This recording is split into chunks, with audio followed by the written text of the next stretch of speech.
Dashur që ku takohemi bashkë në emisionin Këndi i Diskutimit, sot do të flasim për një problematik gjithë shoqëror, do të flasim për gënjeshtrën në shoqëri, për pasojat e saj kur përhapet në masë të madhe. Me ne në studio sociologu Jahir Sumiqi.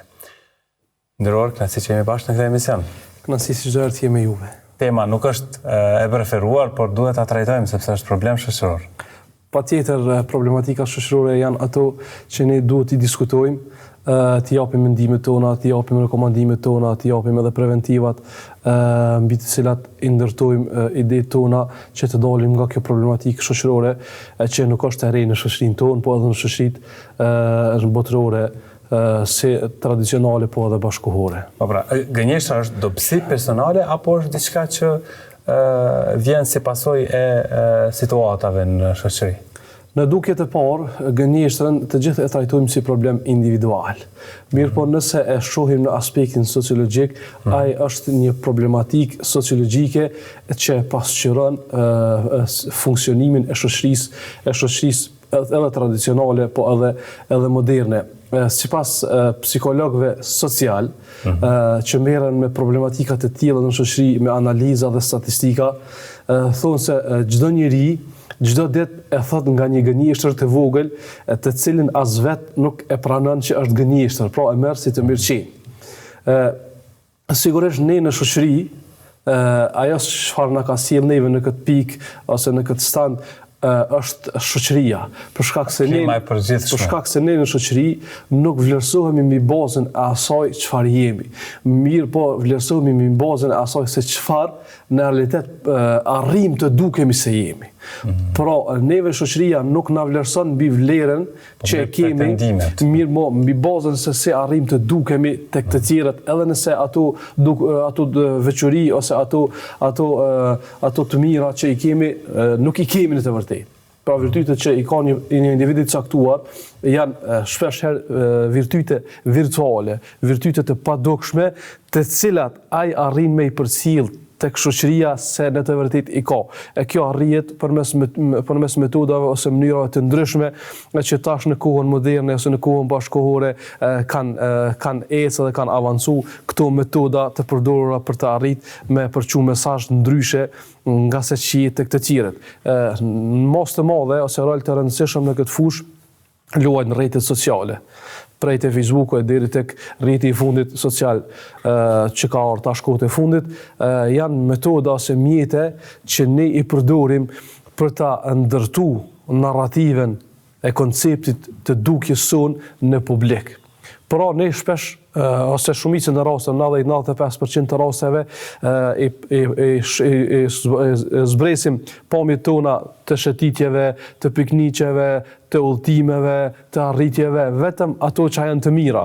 Më kujtohet një status kishte postuar një influencer në Facebook që ka shku në pushime me bashkëshortën e fëmijët në familjen e tij dhe kishte thënë kjo është fotografia kur kam arritur në vendin e caktuar. Mirë po derisa kam arritur në këto, veç du më ju tregu që kjo nuk është pamje e vërtetë. Për shkak se ka pas fëmija, kam pas të villura, kam pas probleme me makinën, me goma, më është përthy, kam pas probleme me derivate, kam pas probleme me këto, i përmend ai një rreth probleme. Ka qenë realiteti i udhëtimit. Ndërsa realiteti i udhëtimit është diçka tjetër, ndërsa mesazhet që përçën përmes kësaj fotografie ka dashur të thonë që ky nuk është realiteti i një pushimi të ëmbël siç paraqitet tek ne. Pra, kjo është shembulli më i mirë se shoqëria neve na gjykon mbi bazën e asaj çfarë arrim ne t'ju tregojmë të tjerëve se jemi dhe jo në bazë të asaj se çfarë jemi në të vërtetë. Dhe nganjëherë shtrohet ajo pyetja, ndryshon individi shoqërinë apo shoqëria individin? Sa ndikon kultura kolektive tek individi? Po sigurisht kultura kolektive është një faktor shumë i rëndësishëm edhe tek individi, por edhe individi tek personi. Për shkak se duhet të kemi parasysh që shoqëritë edhe shtetet ndërtohen prej individëve. Pra individi e përbën grupin, grupi e përbën shoqërinë, shoqëria e përbën shtetin. Pra, siç është shoqëria ajo e cila ndikon tek individet, edhe individet janë ata që ndikohen drejt për së drejti, që ndikojnë drejt për së drejti në shoqëri. Pra është raport i ngushtë, individ-shoqëri. Është raport jashtëzakonisht i ngushtë. Mirë, po kryesisht na po e shohim në kohët e fundit është individ të caktuar në shoqëri që po e sjellin klimën, si më thonë, e përshtatshme ose të duhur në thojza tek shoqëria. Domethënë po krijojnë ndikime të jashtme e që pastaj po merren si klim natyrale në shoqëri, edhe pastaj problematika të caktuar po lindin për individëve që po i sjellin në shoqëri. Disa probleme duken sikur të reja në shoqëri, sepse përhapen edhe përmes ndryshimeve teknologjike që absolutikisht po normalisht që rrjetet sociale, siç e potencuam edhe më herët, janë një faktor shumë i rëndësishëm në ndryshimet strukturore të shoqërisë. Pra, ne dim shumë mirë, Kosova është vendi më i varfër në Evropë. Mirë, po nëse i marrim dhe i shfletojmë rrjetet sociale, ty të përçon një mesazh që Kosova është vendi më i pasur në Evropë. Ne si shoqëri, si duket, e kaluara na ka ndikuar shumë, për shkak se kemi vuajtur shumë nga pushtuesit e ndryshëm, domethënë deri në luftën e fundit, kemi qenë shoqëri e mbyllur, kemi qenë shoqëri si më thonë, e dhunuar sistematikisht. Kështu që liria që ka ardhur pas luftës, po edhe tash prej pavarësisë e këndej, edhe me mundësinë që ka rrjetet sociale që e kanë si me thonë, për pamje të ndryshme, kënse civilizuese e kanë mundësu këtë pamje që Kosova ose shoqëria kosovare të duket më shumë se sa çka është. Në të vërtetë, secili dim e njohim njëri tjetrin, edhe i dim kushtet ekonomike të secilit. Dhe kur flasim për gënjeshtrën, kur fillon të bëhet problem shoqëror? Dhe jo vetëm ai individual. Po, gënjeshtra paraqet problem ose rrezikshmëri kur ajo normalizohet. Pra, një shoqëri e cila e normalizon gënjeshtrën, ku gënjeshtra është pjesë përbërëse e tryezave në bisedat e tyre të përditshme, në zgjidhjen e problemeve të caktuara, kur ajo normalizohet, kur ajo është fjalë në fjalorin e tyre të përditshëm, fjalë normale në fjalët e tyre që i përdorin të përditshme, atëherë ajo përbën një rrezik. Përhapet më të madhe edhe përbën një rrezik të jashtëzakonshëm normalizimi i saj. Pra, kjo si problematikë, edhe pse ne e shohim që tek ne, për shembull, është data 1 prill, unë mëngjes kur u zgjova mëngjes e lexova një lajm në një portal që pretendova edhe i besova se nuk më shkoi mendja që është 1 prill edhe tash edhe gazetat edhe portalet ndryshme gënjejnë që është arrit një konsenzus, një marrëveshje mes të gjitha partive politike për dalin nga gërçi e zgjedhjes së presidentit. Edhe unë klikova, mos e lexova kaq shumë lajmin. Në fund jepet lajmi që është 1 prill. Domethënë, kjo përveç se është një gënjeshtër e pashije, është një gënjeshtër frustruese, për shkak se, domethënë, më humbi kohë se ishte shkrimi i gjatë, 10-15 minuta me lexu shkrimin, edhe në fund, domethënë, kjo është tallje me qytetarin, kjo është tallje me ndjenjat dhe emocionet e qytetarit, i cili e don të mirën, për shkak se nëse nuk e du të mirën në këtij vendi, nuk kisha klikuar me lexu lajmin fare. Kështu që është tallje me qytetarit, është tallje si me thonë, intelektualitetin e qytetarëve. Dhe kur jemi të media, në të rast bota po përballet me një fakt të dhimbshëm me fake newsin, pra me lajmet e rreme. Sa është e rrezikshme kjo për një shoqëri të shëndosh? Po duke pasur parasysh që media është pushteti i 4, siç e quajnë pas pushteteve që janë shtetërore, media është pushteti i 4, edhe nuk është pushteti i 4 që e quajmë në Kosovë, mirë po edhe bota e njeh si pushteti i 4 edhe shumë i rëndësishëm. Pra media ka një pushtet të jashtëzakonshëm si në zgjidhjen e shumë për shkak të ndikimit që ka në audiencë, për shkak se sot jetojmë në një botë bashkëkohore ku media është pjesë e pandashme e shoqërisë. Domethënë ne çdo 2 minuta hyjmë në një portal të caktuar, në një media të caktuar, në një gazetë të caktuar, lexojmë lajme dhe interesohemi. Kjo është një mirësi shumë e madhe që ne duhet ta shfrytëzojmë. Domethënë të jemi në ngjarje me atë kemi çaste të shpejtë në informacion. Mirë po përballë kësaj përballemi edhe me një problematik tjetër që është fake newsi ose lajmet rreme. Sigurisht, si më thon, hapja e lehtë e llogarive e faqeve të ndryshme në Facebook për shkak se shumica fake newseve që ndodhin përmes portaleve në Facebook, po edhe në Instagram në disa faqe që hapin nga individ që nuk ju dihet as emri as mbiemri. Unë besoj që këtu duhet të vinë në shprehje shteti, siç është cenzuruar ose është bllokuar TikToku në Shqipëri që po i prodhon efektet sipas analizave të fundit që i kanë bërë në Shqipëri, po i prodhon efektet pozitive mbyllja e TikTokut në Shqipëri.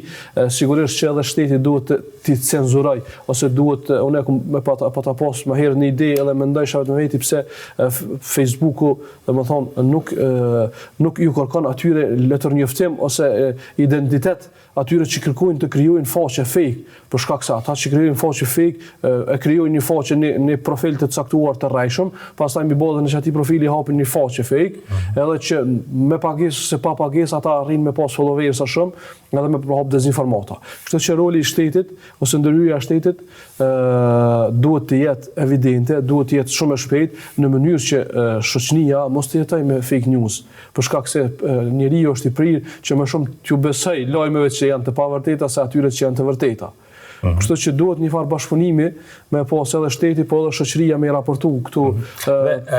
Në aspektin sociologjik, çfarë pasojash ka një shoqëri, e ardhmja e një shoqërie kur lajmet e rrem në këtë rast, por edhe gënjeshtra në përgjithësi promovohet? Po sigurisht çdo dukuri negative që është në shoqëri është një njoll e zezë në shoqërinë tonë kosovare, edhe në shoqërinë tonë bashkëkohore, për shkak se Kosova është një vend i vogël në mesin e shumë shoqërive, në mesin e shumë shteteve. Një shoqëri e ngritur mbi bazën e lajmeve të rreme, mbi bazën e gënjeshtës, mbi bazën e fake newseve, është një shoqëri e cila nuk ka themele, nuk ka stabilitet, për shkak se themelet strukturore mbi të cilat ngritet një shoqëri përparimtare, një shoqëri e fuqishme në themel është baza e besimit, është baza e informacionit të verifikuar, është baza e dijes, është baza e shkencës, e gazetarisë moderne, e gazetarisë parimore, e gazetarisë konstruktive. Pra, gjitha ato që janë ndesh me këto parime, janë ato që lanë gjurmë jashtëzakonisht të këqija në shoqëri, në ndërtimin e saj, në ecjen përpara të saj, edhe në fuqizimin edhe të shoqërisë, po edhe të shtetit të Kosovës. Për shkak se ne nuk arrim të kemi një shtet të shëndosh pa e pasur një shoqëri të shëndosh, pa e pasur një shoqëri besnike, pa e pasur një shoqëri ku gazetarit i besohet, ku gazetari shihet si figurë model, si njeri parimor, i cili e përcjell informacionin me saktësi, e përcjell informacionin me korrektësi, e përcjell informacionin me qartësinë më të mundshme për audiencën, ta kuptoj. Absolutikisht. I kthemi sërish individit, me që është i pari që duhet ndryshoj, pastaj zgjerohet ndryshimi. Si ndikon ajo dëshira për të dukur ndryshe në shoqëri nga ai realiteti që ki për brenda vetes? Individet e caktuar ndikohen prej pamjeve.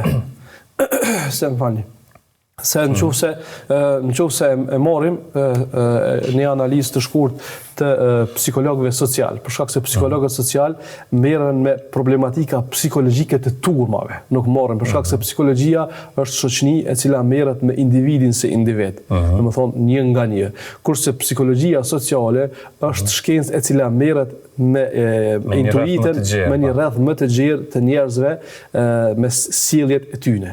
Një fush pak më të gjerë. Nëse e marrim edhe e shohim analizat që i bujnë psikologët social, e shohim që ata thonë se individi ndikohet shumë prej pamjeve të jashtme. Individi ndikohet shumë prej pamjeve që i shpërfaqen, ne i shohim në Facebook, Instagram. Ndërsa mosmundësia për shkak të kushteve ekonomike, për shkak të rrethonave të ndryshme, për shkak të shumë gjanave, si më thonë, pamundësia për të arrit atë se çfarë personi dëshiron, e sjell atë në situatë të simuloj një jetë e cila nuk është e tij. Ne kemi parë vrasjet që janë bërë në Kosovë. Ne e shohim. Ne kemi parë rastin e fundit që ka ndodhur, rasti që po gjykohet tash që ndodhi në 2023-ën, rasti makabër në Bërnis që ndodhi. Sipas analizave të fundit që janë bërë, domethënë krejt shfaqja e të akuzuarit që është përballë gjykatës, ka qenë një simulim për të dukur ndryshe, Pra ka edhe komentime të tilla. Për shkak se gjeru llogaritë e tij bankare, për shkak se jeta pas analizave që ja ka po policia, gjykata, prokuroria, krimet ekonomike, gjitha këtu, ka dalë që llogaria e tij bankare nuk përputhet me ato se sa shfaqte në të vërtetë. Domethënë, që kjo dëshira për me u shfaqë ndryshe e individit, e ndikuar nga shoqëria, nga akter, nga pamje të ndryshme. Ja legalizon vetës gënjeshtrën. E ka legalizuar gënjeshtren, gënjeshtra e ka qu hala më larg, deri tek vrasja, deri tek planifikimi, deri tek dukuritë shumë të rënda që janë në shoqëri. Domethënë, një pamje që ty, mu dhe të tjerëve na duken të thjeshta, në të vërtetë në realitet, ato përbëjnë një kërcënim dhe një rrezik të jashtëzakonshëm në shoqëri, për shkak se dëshira, egoja e madhe për të dukur ndryshe, për të dukur, sepse secili person, secili individ e krijon në mendjen e tij një vete se si duhet të duket, duke u mbështetur nga ajo se çfarë i servon shoqëria, nga ajo se çfarë i servojnë njerëzit e tjerë me pamje përmes Facebookut, përmes Instagramit dhe për rrjetet sociale, e që ato në të vërtetë historia dhe fakte, argumente kanë treguar që asnjëra prej tyre nuk janë të vërteta. Kështu që pra kjo mund konsiderohet një formë e re e gënjeshtërës. Absolutisht një formë e re e gënjeshtërës që çon deri te krimet përmes rrjeteve sociale. Që ndihmohet përmes rrjeteve sociale, duke ndihmuar me mbill në veten e tij një pamje, një pasuri, një realitet tjetër, e që për të arritur atë realitet inexistent, njeriu përdor rrugë, forma më makabre. Është në gjendje, se përvoja ka treguar, ne nuk po flasim nga ajo se çfarë neve na merr mirë, po përvoja ka treguar që pikturimi një pamje edhe ndryshe nga se ç'është në realitet, imazhet virtuale, domethënë si më thon i detyrojnë njerëzit, i detyrojnë thojza njerëzit të ecin nëpër rrugë me gjëmba shumë të rrezikshme që përfundimin e kanë shumë të rrezikshëm. Në anën tjetër, ne shohim një problematik mjaft serioze, sidomos përmes rrjeteve sociale, kjo arenë ku secili mund të shkruaj, mund të jep mendime kështu me radhë. Dhe në fakt, kur jemi te mendimet, te shkrimet, njerëzit sikur nuk i publikojnë idetë e veta, mendimet e veta, shkrimet e veta, por i quajnë si të veta. Kjo është një gënjeshtër serioze, është problematik. Unë besoj është plagjiatur. Po, absolutisht, mësa di unë në Kosovë ekziston drejta autorit, mi po nuk e di pse ligjet ose instancat që janë përgjegjëse për këtë nuk marrin masa. Për shkak se mu vetë më kanë ndodhur kam qenë domethënë objekt që më kanë vjedh shkrimet, më kanë vjedh materialet, më kanë vjedh jena mundu përmes rrugëve legale, përmes emailave zyrtare me tregu që kjo është e drejta autorit, është kërkrim me vjedh. Mirë, po faktikisht nuk e di pse gjykatët ose nuk e di kush është përgjegjës për këtë punë, mirë po e di që ligji për drejtat e autorit në Kosovë ekziston. Sigurisht që ekzistojnë edhe plot ligje tjera që nuk zbatohen. Nuk zbatohen. Plotësisht me drejt. Mirë, po kjo është evidente, çdo ditë na ndodh. Të vjedhet statusi, të vjedhet fotografia, të vjedhet videoja, të vjedhet ideja.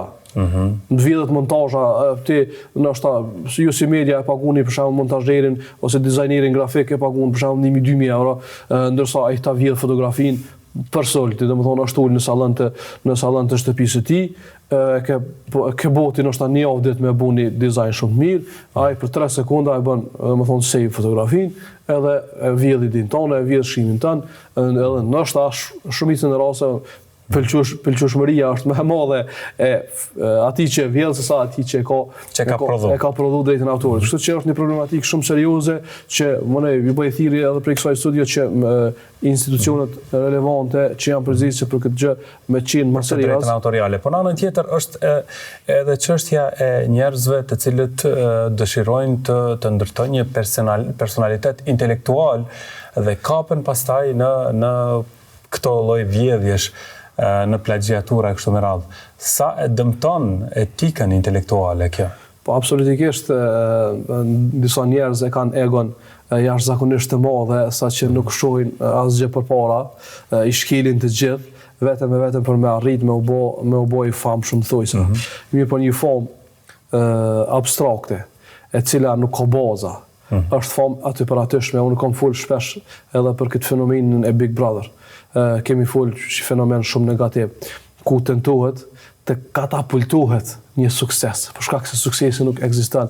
Një sukses, një njeri prej errësirës, cila ka pas raste mu, ka shumë keq, ka pas raste kur jam pyet atë banorët se kanë njëu as Ismail Qemal, as si më thonë udhëheqësit të Shtrisë Shqiptare të Kosovës, se kanë njëu kërkon, domethënë njerëz pa bazë që kanë një shkollë fillore ose të mesme të kryme, mirë po, tentohet të katapultohen prej një errësire në dritë, domethënë prej një errësire të ignorancës në dritën e famës, në dritën e dijes. Pra, këto janë, si me thonë, një balon e fryer, e cila në një periudhë të caktuar kohore kanë me pëlqit, për shkak se ato janë artificiale. Kështu që kjo pamja, tentohet të vjedhet, statuset tentohet të vjedhet, tentohet të ndërtohet një diçka e paqen, e pa ekzistencë, për shkak se unë mundem me të jap po e zomi që thash 1 milion euro. Mirë po nëse ti nuk je menaxher i mirë, ti ke me hu për tritet. Domthonë, unë mundem ty me të ndihmu në një temë diplomes. Mirë po, nëse ti nuk ke dije, nesër ke me dalë në simpoziume të ndryshme, në konferenca të ndryshme, në seminare të ndryshme, në emisione të ndryshme, në prezantime të ndryshme, nëse baza nuk ekziston. Ajo është vetëm një mirazh, i cili me kalimin e kohës të duket që është mirë, po sa më shumë i afrohesh, e shet që ai nuk ekziston. Pra, si element i rëndësishëm i ngritjes së vetdijes është që individi të mendojë për pasojat në veten e tij. Absolutikisht. Nëse e paraqitet si një intelektual i cili absolutikisht se nuk është i tillë. Që poezojmë një eks-person është për intelektual. Nesër e ftoj në një simpozion, në një konferencë, në një fjalim. Se do e mbaj fjalimin ai.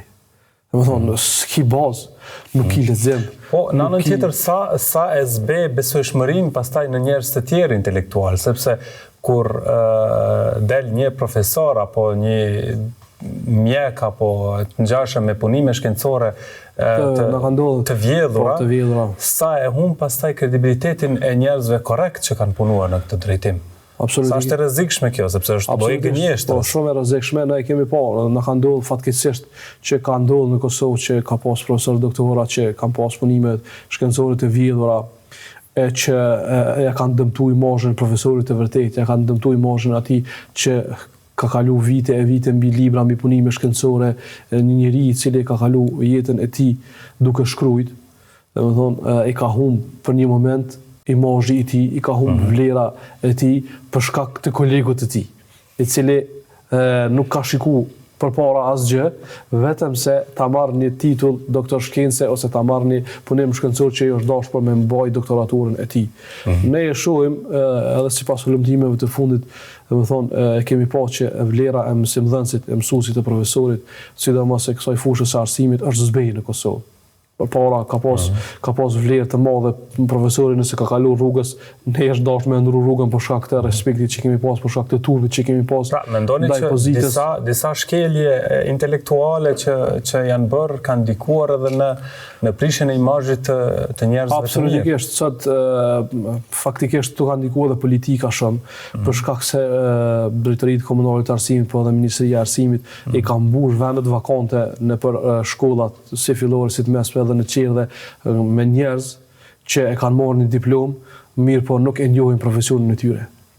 Unë faktikisht me këtë fushën e arsimit merrem shumë edhe me shkrime, edhe me hulumtime, edhe me publikime.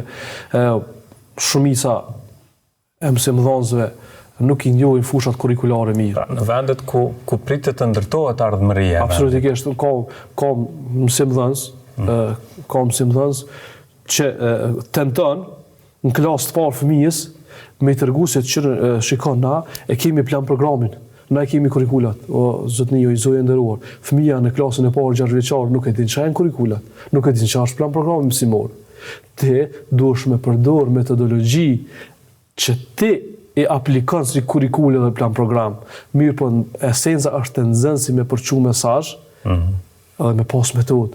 Nxënësi jo se na e kena me shpjegu s'kem çfarë, zotni unë vetë kam qenë profesor. Në qoftë se nxënësi se ka kuptu njësinë mësimore 3 herë 4 herë, unë kam qenë gjendje 3 herë 4 herë me shpjegu. Unë kam qenë gjendje që 10 mësime me shpjegu, Edhe me lon pjesën tjetër librit mos më shpjegoj fare, vetëm që çata 10 njësi mësimore që i shpjegoj, çato 10 njësi mësimore para cili do komision ata me që gjeni mu përgjigj. Nuk është esenca, duhet ta kuptoj njësinë në mënyrë që absolutikisht nuk është esenca. Në ditën e provimit mos i imponohet të kopjoj pastaj. Kjo se ndëgjom edhe papagolli me i thonë 2 herë, 3 herë kurrikula dhe plan programi si terma i mon men. Dhe më thonë në këtë kohë që të ndikuar politikisht për shkak se politikisht përmes nepotizmit kanë hyrë në vendet punës, e kanë mësu 2 terma, kurrikula dhe plan programi, ndërsa pas tyre çka ka nuk din me i zbatu për shkak se teoria dhe praktika janë 2 gjëra të ndryshme. Nëse te e din konceptin e kurrikulës dhe të plan programit, mirë po nuk e din se si zbatohen ato, nuk e din ashtu edhe teorikisht, për shkak se i ke mësu 2 terma që në të vërtetë as kuptimin s'ja din. Për shkak se unë dyshoj shumë se ti kur më thua mua për fëmijën e parë se valla ne duhet të shpjegojmë për shkak se kurrikula plan programi, mua më lën shumë pikpyetje për shkak se ti se kupton kurrikulën plan programi. Për shkak se fëmia 6 vjeçar nuk e kupton kurrikulën plan programi. Kështu që mësimdhënësve, po edhe njerëzve intelektuale profesionistë ju ka humbur vlera për shkak të fajeve të disa kolegëve të tyre, të disa kolegëve të tyre, jo të gjitha, se kam mësimdhënës shumë mirë, unë për vete kam pas nderin që kam pas në jetën time mësimdhënës shumë mirë, e që ndoshta që 10-15 vjet, 20 vite kam përfunduar shkollën fillore dhe të mesme, edhe që ende i mboj kujtimet për ta, ende janë gjallë mësimdhënësit e mi, të cilët i falenderoj shumë çka kanë bërë për mua. Janë njerëzit pas prindërve të mi më të rëndësishëm në jetën time, për shkak se ata më kanë mësu prej shkronjës parë deri tek edukata dhe formësimi që na kanë dhënë. Janë njerëz jashtëzakonshëm, mirë po gjeneratat e reja fatkeqësisht po vinë gjenerata shumë dobta, po ndikon nepotizmi, po ndikojnë faktorë të tjerë që pi humb vlera profesionistëve në fushat të ndryshme. Do të flasim edhe për çështje tjera, për pasojat e gënjeshtrës edhe më tej, por tani dashur miq, ne shkputemi për pak çaste, rikthehemi pas pak.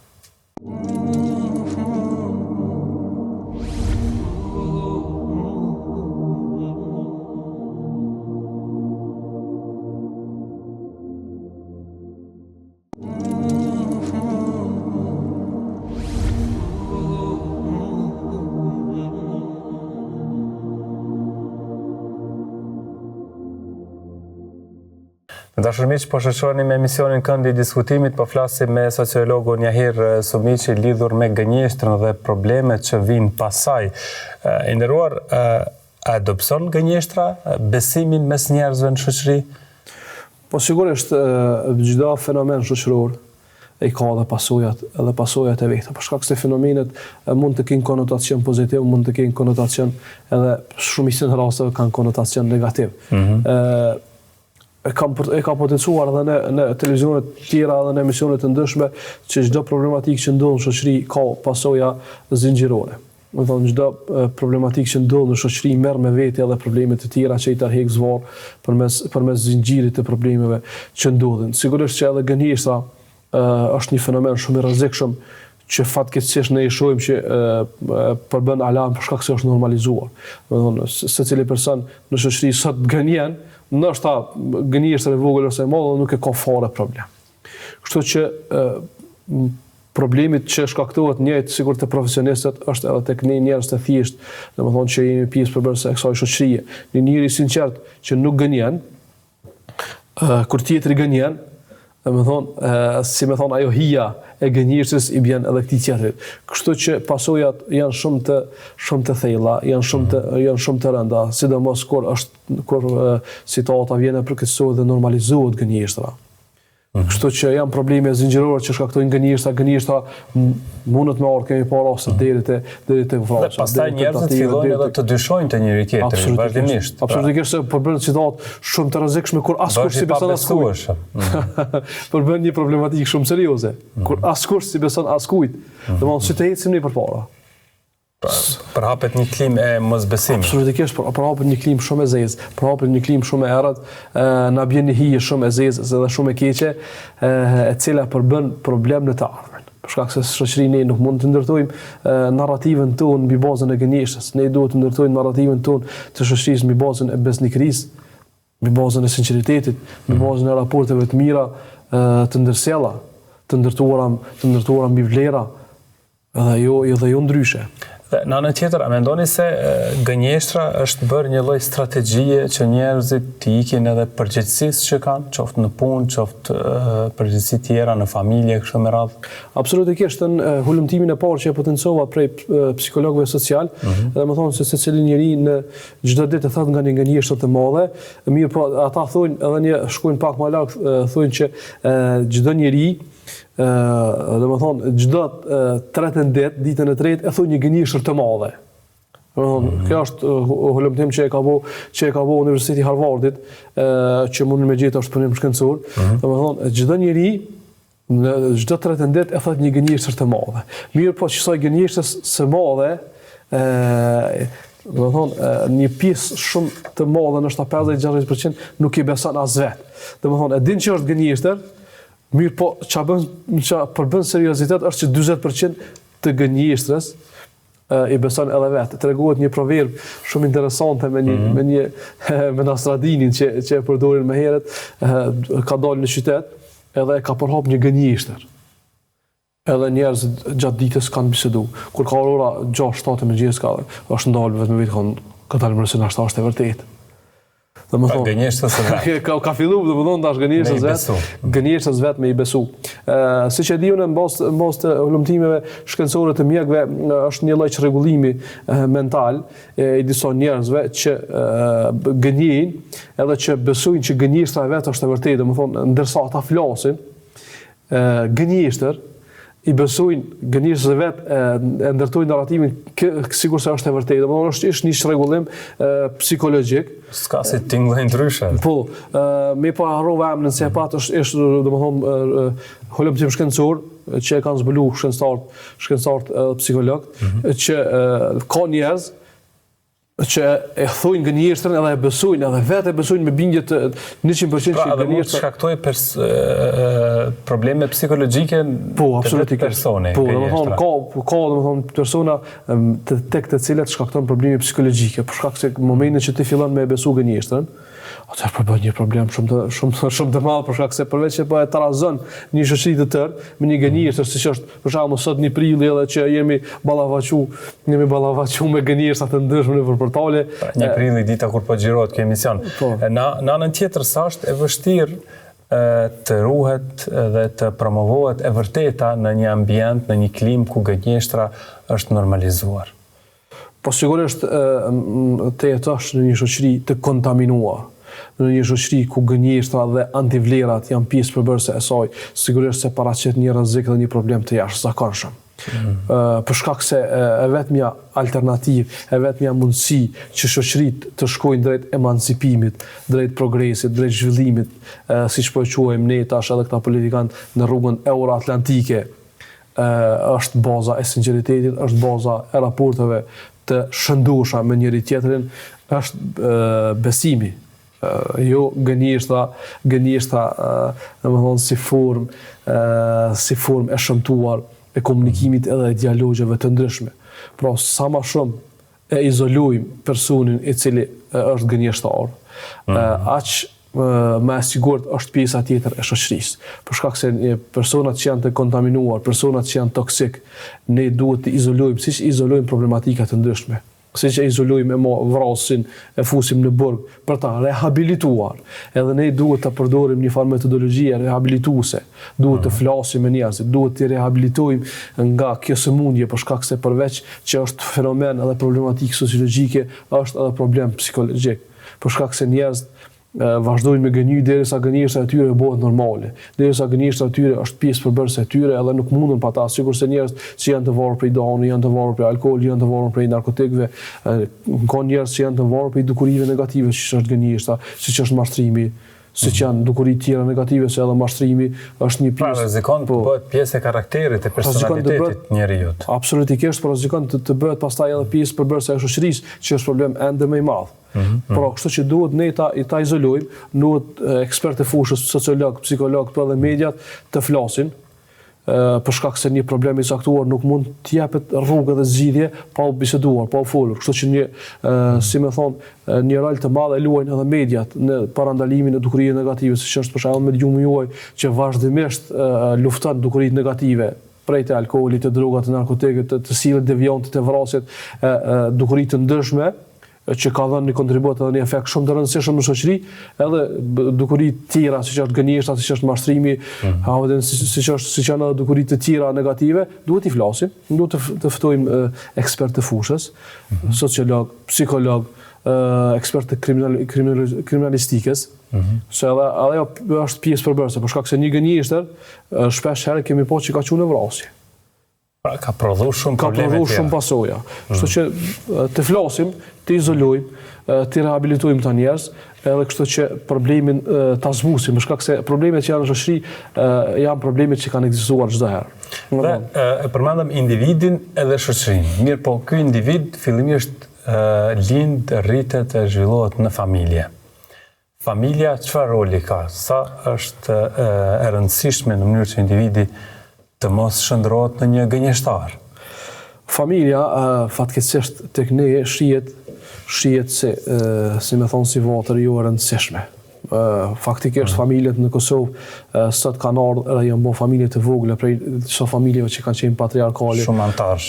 Ku kemi pas pjesë përbërëse të familjeve patriarkale në të kaluarën së tradicionale kanë qenë 40 deri në 50 antar, kemi pas në raste që kemi dëgjuar, tash po kalojmë në familje të vogla. Duhet ta kemi parasysh edhe ne edhe të gjithë që familja është institucioni më i rëndësishëm në edukimin e brezave të rinj, prej fëmijëve edhe deri tek mosha madhore. Një fëmijë i rritur në një familje të kontaminuar, në një familje ku çdo e dyta fjalë është gënjeshtër, çdo e dyta fjalë është mashtrim, çdo e dyta fjalë është shpifje, çdo e dyta fjalë është fjalë e ndyrë, nuk ka se si të dalë në shoqëri veç se gënjeshtar, veç se njeri ose fëmijë i cili nuk e flet të vërtetën, i cili shpif, i cili gënjen, i cili fol fjalë të dyta. Familja sot është e hendikepuar, për shkak se kushtet kjo, si me thonë, materializmi ose kapitalizmi ka arrit në standet e tij maksimale. Pra kapitalizmi, qëllimi i kapitalizmit është që me bëjë gjonat shumë shtrejta, me bëjë një jetë shumë shtrejt, që mos me mujt prindi, njëri prind, me ja dalë vetë me mbajt familjen, kështu që detyrohet edhe gruaja me punu, kurse fëmijët e merr dhe e edukon dikush tjetër. Qoftë mediat, domethënë qoftë rrjetet sociale, qoftë qiellet e ndryshme, qoftë shoqëria e keqe e kështu me radhë. Pra, prindrit në pamundësi për mia dal njëri prej tyre me punu, kurse tjetri me u merr me edukimin e fëmijëve, ngritja e çmimeve, inflacioni i ka shkaktuar, si më thon, handicap familjes, ku të dy prind detyrohen të punojnë për me pas një familje funksionale, kurse harrojnë që pikërisht ata që ja duan më të mirën familjes, që edukimi i fëmijëve është më i rëndësishëm se sa me jetu një jetë pak më të mirë. Me jetu, më mirë është me qëndru në shtëpi, nëna ose babai, me eduku fëmijët në frymën e sinqeritetit, në frymën e bashkëpunimit, në frymën e vlerës, se sa me lënë një pushim në Turqi, një pushim në Shqipëri, një pushim ose një lloks ose një qerr. Për cilin duhet punohet më shumë gjatë gjithë vitit. Për cilin duhet të punohet gjatë gjithë vitit, mirë po çata fëmijë të cilët te synon me i dërguar në pushime, mo e men që çata fëmijë si kimon në kontroll. Çata fëmijë, domethënë, janë të çaraveshur në aspektin e vlerave të etikës edhe të moralit. Kështu që duhet të kemi parasysh që kapitalizmi e ka, si me thoni, ka parimet e veta, e ka qëllimet e veta, me po ne nuk duhet të bim në këthetrat e kapitalizmit. Për shkak se na e shohim ngritja e çmimeve, të gjitha janë të dukshme, ne i shohim, i jetojmë, i përjetojmë. Mirë po mos harrojmë që edukimi i fëmijëve është më i rëndësishëm se sa luksi ose krijimi i disa kushteve për ta, për shkak se ka marrë një kohë që ti do t'u krijosh kushte fëmijëve. Mirë po fëmijët do të mungojnë vlera. Do t'ju mungojnë vlera dhe ka marrë kohë që s'ki me pas se çka bën me ta. Domethënë në situatë shumë në tjetër, a mund thuhet se e vërteta kërkon guxim që të triumfoj mbi gënjeshtrën? Absolutikisht, ne e shohim që çdo herë antivlera është shumë i rrallë më e fuqishme se vlera. Domthon shpesh herë ai petku e antivlerës shpesh e mbulon vlerën. Domthon, për me thonë një të vërtetë, duhet që një individ i caktuar të jetë rritur në një familje ku është promovuar sinqeriteti, ku është promovuar vlera, ku është promovuar konstruktiviteti. E pastaj ai është rritur, ai burr ose ajo grua është rritur me këto vlera, ai pikërisht është ai i cili do ta thotë në të ardhmen të vërtetën, edhe nëse atij i kushton. Për shkak se e vërteta, fjala e vërtetë, ne e shohim, e kemi lexuar historinë, e kemi pasur që fjala e vërtetë për njerëzve ju ka kushtuar ndoshta edhe me jetë. Mirë po, është rrit, ai njeri, ai burr ose ajo grua është rritur në një frymë ku e vërteta duhet paguhet ndoshta edhe me gjak. Mirë po, nuk është zbrapsur nga thënia e fjalës së vërtetë. Mirë po, për të ardhur deri te kjo, tham potencuam edhe më herët që duhet shumë punë. Duhet punë prej fëmirisë deri te rritja dhe pjekja e një individi të caktuar që u burr apo grua. Aty mund të ndodhë ndryshimi. Aty mund të ndodhë ndryshimi, për shkak se s'ka mundësi buka e cila pjeket nuk kthehet më blond, domethënë ajo thehet. Gota e cila thehet nuk ka mundësi me u ngjit. Kështu që s'ka mundësi një fëmijë i cili është rrit me gënjeshtër me ndru. Domethënë është rrit, është pjekur, nuk ka, është shumë e vështirë. Për shkak se ajo është pjesë, ndoshta ka plot njerëz që dëshirojnë me i lënë plot gjona negative. Mirë po, është rrit, është pjesë përbërëse e tij. Gënjeshtra, mashtrimi, manipulimi, është pjesë përbërëse e tij dhe s'ka mundësi me u largu edhe pse ai e ndjen vetën e vet se është në gjë negative, është e pavërtetë. Dhe ne falenderojmë shumë që ishit me ne dhe audiencën tonë për trajtuar këtë temë.